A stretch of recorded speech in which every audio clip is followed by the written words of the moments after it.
Hi, my name is Cindy Needham, and I wanted to share some great tips on how to split a wool batting and layer them all together, creating another full-size batting. I love to use wool in all of my quilts, especially my samples. Wool has a memory, and it holds up your quilted design, gives you a beautiful puff, but it also mashes down to practically nothing when you need it to, such as for your background quilting. Like all of us, when you're trimming a batting, you end up with little wool parts. You end up with chunks that you trimmed off after you're done with your quilt. With the cotton batting, you can fuse pieces together to make a full-size batting, but with wool, you don't need to do that. Wool, the fibers are very friendly. They're very intimate. They join together easily. So when I'm done trimming a quilt, I keep all my parts, no matter how big or how small they are.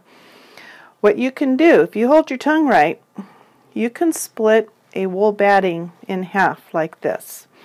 You could tease it apart with just your fingers, or you can take a ruler, add a little bit of stability, hold it down, and you're going to separate the layers like this.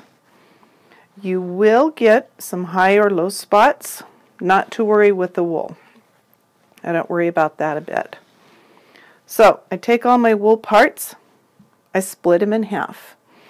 When you're ready to do a quilt, and I do this for my smaller quilts, not my real big quilts, is you can lay down a little bit of wool. This is a half layer, remember? We could lay down another one, and I slightly overlap them. I pet them and love them. Put the layers together. We can add another layer over here. Yada yada. Massage them.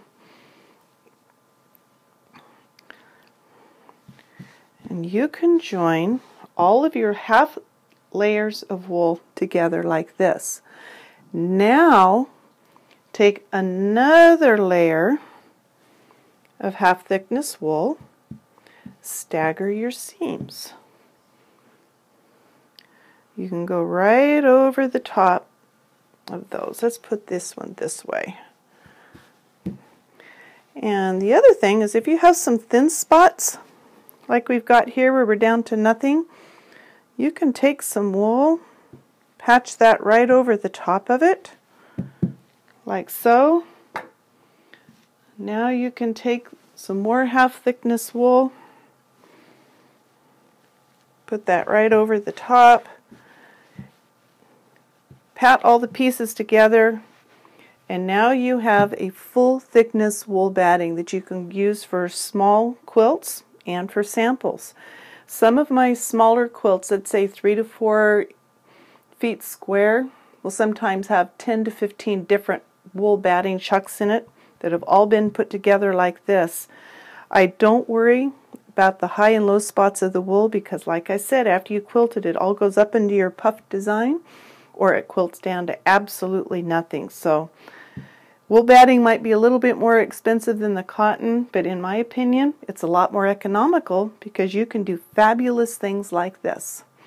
Thank you for joining me. Bye.